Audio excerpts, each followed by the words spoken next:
रामेश्वर में गिरधारी नाम का एक कंजूस मक्खी चूस नौजवान सेठ रहता था। उसकी कंजूसी के चर्चे दूर दूर तक मशहूर थे।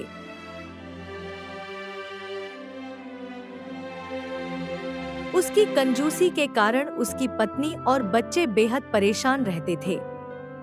गिरधारी आज भी दोपहर के वक्त आराम से पड़ा खर्रांती लेकर सो रहा था कि तभी उसकी पत्नी सुनीता ने आकर उसे जगा दिया।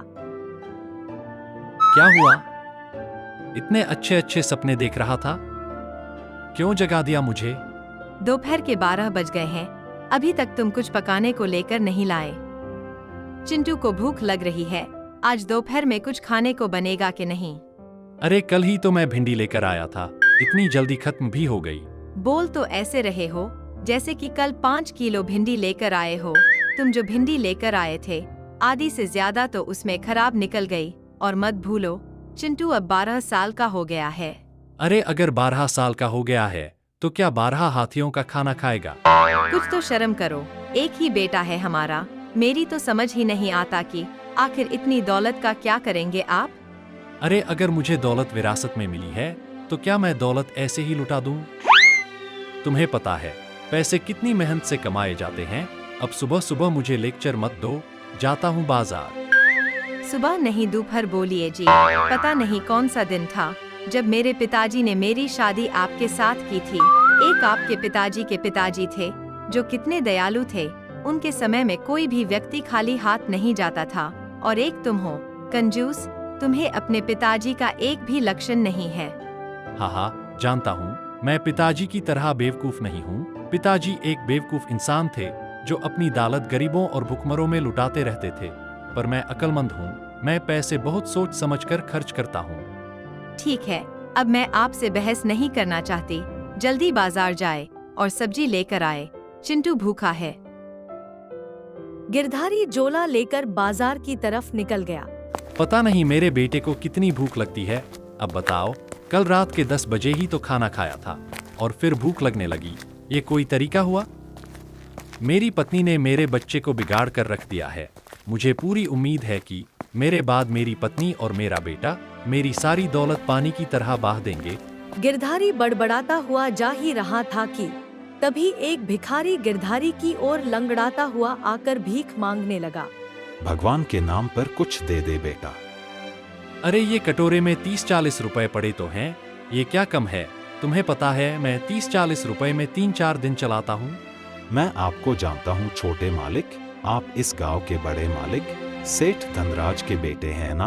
आपको पता है जब बड़े मालिक जिंदा थे तब मुझे भीख मांगने की जरूरत ही नहीं पड़ी। वो हर महीने मेरे परिवार का खर्चा मुझे देते रहते थे। और एक आप है जो मेरी मदद करने के बजाय मुझे ताने दे रहे हैं। अबे ओ, अगर तुझे मेरे पिताजी की इतनी ही याद आ रही है तो जाकर तू भी उन्हीं के पास चला जा। मैं पिताजी की तरह बेवकूफ नहीं हूँ। अगर पिताजी को लुटाने की आदत नहीं होती तो आज ये पूरे गांव की जमीन मेरी होती। अब मेरा टाइम खराब मत कर, चल निकल यहाँ से। इतना कहकर गिरधारी गुस्से से आगे बढ़ गया। भिखारी गुस्से से गिरधारी की ओर देखता हुआ वहाँ से चला गया। इस सब्जी वाले, ये आलू कितने रुपए किलो है? यह 20 रुपए किलो है। कल तो 10 रुपए किलो दे रहे थे। वो बचे हुए आलू थे छोटे मालिक, आधे से ज्यादा खराब थे। वो उन्हें हटाने के लिए आपको 10 रुपए किलो बताए थे। हाँ, मुझे वही आलू दे। लेकिन छोटे मालिक, उनमें से आधे से ज्यादा आलू तो खराब निकलेंगे। अबे तुझे इससे क्या फर्क पड़ता है? ठीक है मालिक, जैसी आपकी मर्जी। इतना कहकर ठेले वाला नीचे से वह आलू निकाल लेता है। तभी गिरधारी बोलता है, रुक, ये तो तूने पूछा ही नहीं कि मुझे आलू कितने चाहिए। कितने चाहिए छोटे मालिक? 250 ग्राम। क्या सिर्फ 250 ग्राम? छोटे मालिक, 250 ग्राम में मुश्किल से 3 आलू ही चढ़ेंगे और उसमें से आधे से ज्यादा खराब निकल आएंगे। पागल हो गया है क्या? मैं पूरे दिन में 10 रुपए की सब्जी खरीद कर अपने घर के लिए ले जाता हूँ। मुझे लेक्चर मत दे, चल जल्दी से, जितना मैं कहता हूँ बस उतना ही निकाल। गिरधारी की बात पर सब्जी वाले को गुस्सा तो बहुत आता है, लेकिन वो गुस्सा दबाकर रह जाता है। कुछ देर के बाद गिरधारी खराब सब्जियां लेकर अपने घर की ओर चला गया।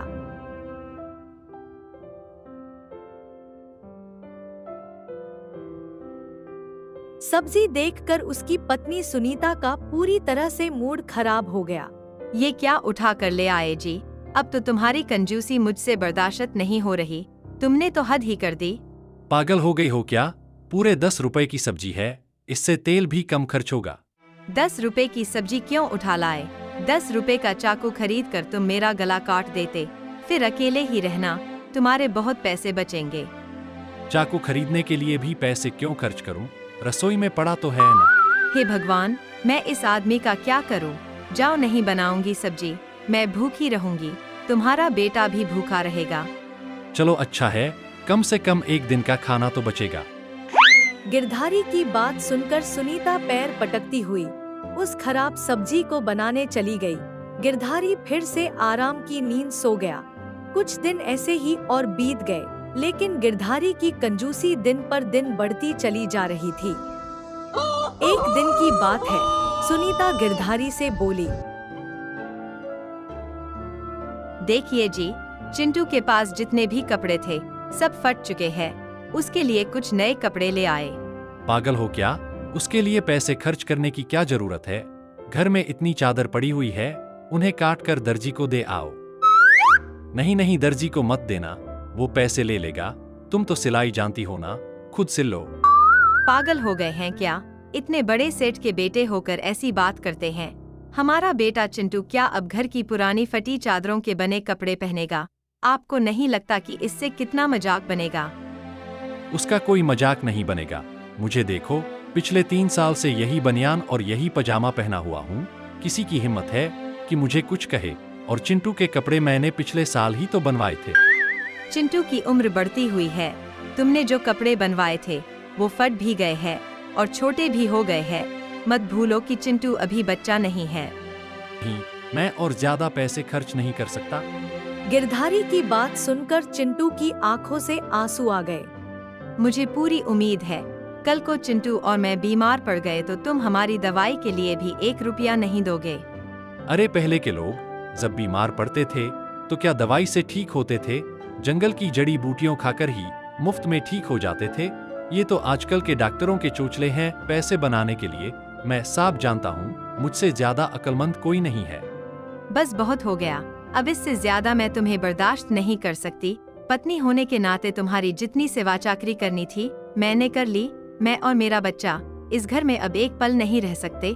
जा रही हूँ मैं, अपने बेटे को लेकर। पड़े रहो अकेले इस घर में। अरे जा रही हो तो जाओ। सुनीता गुस्से से अपने बेटे को लेकर वहां से चली गई और गिरधारी आराम से लेट गया। अच्छा हुआ चले गए दोनों। रोज के हिसाब से मेरे इनके खाने पर ही करीब 50 रुपए खर्च होते थे। हर साल इनके ऊपर 9,000 रुपए का खर्चा करना पड़ता था। गिरधारी की पत्नी गुस्से से जंगल के रास्ते से चिंटू को लेकर चली जा रही थी। तभी चिंटू का पैर फिसल गया और चिंटू गिर गया। चोट तो नहीं आई बेटा? नहीं माँ। अरे, तुम्हारे पैरों में से तो हल्का हल्का खून निकल रहा है। सुनीता चिंटू को लेकर उस पेड़ के नीचे बैठी ही थी कि तभी वहाँ पर एक साधु भिक्षा मांगने आ गया। ईश्वर के नाम पर बाबा को कुछ दे दे बेटी। क्या बाबा, आप भी किससे मांग रहे हो जिसका पति जिसे 1 पैसा भी नहीं देता? सुनीता की बात सुनकर साधु सुनीता को घोर से देखने लगा।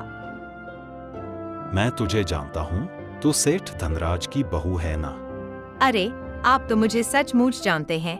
आपने सही पहचाना। वो हर महीने साधुओं को जलपान कराया करते थे और उनकी खूब सेवा किया करते थे। लेकिन उनके इस दुनिया से जाने के बाद उनके बेटे ने इस परंपरा को तोड़ दिया। वो दान देने में बहुत ज्यादा मशहूर थे और उनका बेटा कंजूसी में भी इतना कंजूस कि इतनी दौलत होने की बाद भी अपने बेटे के लिए कपड़ा तक नहीं बनवा सकता। तुम अपने पति से बहुत ज्यादा परेशान हो। वैसे मैंने उसकी कंजूसी के चर्चे सुने हैं। सिर्फ तुम ही नहीं बल्कि पूरा गांव उसकी कंजूसी से परेशान है। जाओ बेटी, घर जाओ, कल से तुम्हारा पति सुधर जाएगा। सच में बाबा? साधु के कहने पर सुनीता वापस अपने पति के घर चली गई। उसका पति गिरधारी अबेली सो रहा था। सुनीता भी चिंटू के साथ सो गई।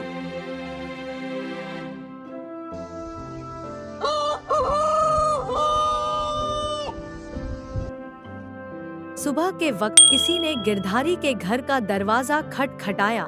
सुनीता ने दरवाजा खोल दिया, मगर सामने खड़े हुए व्यक्ति को देखकर सुनीता बुरी तरह से हैरान रह गई। उसने देखा दरवाजे पर उसके ही पति का हमशक्ल खड़ा हुआ मुस्कुरा रहा था। दया रे दया, तुम तो अंदर सो रहे थे। क्या एक ही रात में कंजूसी के साथ साथ जादूगरी भी सीख ली? तुम मुझे अंदर आने के लिए नहीं कहोगी भाभी। पर मेरा तो कोई देवर नहीं है। पहले मुझे अंदर तो आने दो, उसके बाद बैठकर बात करते हैं। उस व्यक्ति के कहने पर सुनीता वहां से हट गई। गिरधारी सो रहा था। जुड़वा तो मैंने बहुत देखे हैं, लेकिन तुम तो हूबहू बिल्कुल मेरे पति की शक्ल के हो। मेरा नाम सूरतन है भाभी, मैं आपका देवर हूँ और गिरधारी का जुड़वा भाई। इतना कहकर सूरतन ने गिरधारी को सोने से उठा दिया। अरे तुम तो अपने घर चली गई थी, फिर वापस क्यों आ गई? कौन है तुम? तुम्हारा जुड़वा भाई हूँ। मेरा जुड़वा भाई पागल हो गया है क्या? मैं अपने पिताजी की इकलौती संतान हूँ, मेरा कोई भाई नहीं है। नहीं भाइया, आपको कोई गलतफहमी हुई है। पिताजी ने कभी आपको इस बारे में बताया नहीं। पिताजी ने मुझे बचपन से ही यहाँ से अलग रखा था, पर कुछ दिनों पहले ही मुझे पता चला कि पिताजी अपनी सारी जायदाद मेरे नाम कर गए, इसलिए मैं तुरंत दौड़ा चला आया। अरे तेरा दिमाग तो ठीक है और सारी दौलत मेरी है, तू जरूर कोई बहरूपिया है जो मेरी दौलत लूटने आया है। ऐसा नहीं है गिरधारी भाइया, मेरे पास जायदाद के सारे कागजात है। इतना कहकर सूरतन ने अपने बैग से कुछ कागजात निकालकर गिरधारी के सामने रख दिए। यह देखिए, इसमें इस वसीयतनामे में पिताजी के हस्ताक्षर है। मामला इतना बढ़ गया कि मुखिया के पास जाना पड़ा। सारा गांव वहां पर मौजूद था और उन दोनों भाइयों को हैरत से देख रहा था। मुखिया वसीयतनामा देखकर गिरधारी से बोले, वसीयत में तेरे पिताजी के यानी सेठ धनराज के हस्ताक्षर है और इसकी शक्ल जो है हुबहू तुझ से मिलती है। कानून के मुताबिक जो है यही सारी संपत्ति का मालिक है। ये कैसी बातें कर रहे हैं आप मुखिया जी? अरे मैं कोई अपनी तरफ से नहीं कह रहा हूँ गिरधारी। अरे इसके पास सारे कागजात है और वो सब असली है, समझा? और अब इसकी मर्जी है कि ये उस दौलत को दान करे या अपने पास रखे या फिर तुम्हें दे दे। मुखिया जी, आप तो मेरे पिताजी को जानते थे कि वो कितने दयालु थे। जब वो जिंदा थे तब गांव में कोई भी व्यक्ति भूखा नहीं सोता था, और मेरे भाई की कंजूसी के बारे में तो सारा गांव जानता है। ये तो अपने पत्नी और बच्चे को भी भूखा रखता है। वैसे तो मैं सारी दौलत इन्हें दे देता, लेकिन इसकी कंजूसी के कारण मैं ऐसा नहीं कर सकता। मुझे पूरी उम्मीद है कि पिताजी की आत्मा को बहुत तकलीफ होती होगी, इसलिए मैं सारी दौलत और जायदाद गरीबों में दान कर दूंगा। सूरतन की बात सुनकर गिरधारी सूरतन के कदमों में गिरकर बोला, ऐसा मत करो भाई, अगर तुम सारी जायदाद और सब कुछ दान कर दोगे तो मेरी पत्नी और बच्चे का क्या होगा? उनको तो वैसे भी तुमने बहुत परेशान रखा हुआ है, वो कहीं ना कहीं गुजारा कर लेंगे। गिरधारी को अब अपनी कंजूसी का एहसास हो गया और वो दिल ही दिल में बहुत ज्यादा शर्मिंदा होकर बोला, अगर तुम ये जायदाद मेरे पास ही रहने दोगे तो मैं सुनीता और चिंटू को बहुत खुश रखूंगा। सूरतन का चेहरा चमका और देखते ही देखते सूरतन उसी साधु में परिवर्तित हो गया जिस साधु से गिरधारी की पत्नी की मुलाकात हुई थी। ये देखकर गिरधारी की पत्नी सुनीता हैरत में पड़ गई। तेरी आंखें बता रही है कि तुझे अपनी गलती का पश्चाताप है। ये सारा नाटक मैंने तुझे सुधारने के लिए किया था, ताकि कि तेरी आंखें खुल जाए। तुरंत साधु के पैरों पर गिरकर बोली, साधु महाराज, मुझे नहीं मालूम था कि आप इतने पहुँचे हुए साधु हैं। मैं कोई मामूली साधु नहीं हूँ बेटी, बल्कि मायावी साधु हूँ। तेरी आंखों की उदासी मुझसे उस वक्त देखी नहीं गई। मैं वादा करता हूँ साधु महाराज कि अब मैं कभी भी कंजूसी नहीं करूंगा और अपने पिताजी की तरह बनकर दिखाऊंगा। गिरधारी की बात सुनकर साधु मुस्कुराता हुआ वहां से गायब हो गया और उस दिन के बाद से गिरधारी अपने पिताजी के ही तरह दयावान हो गया और उसके कंजूसी की आदत खत्म हो गई।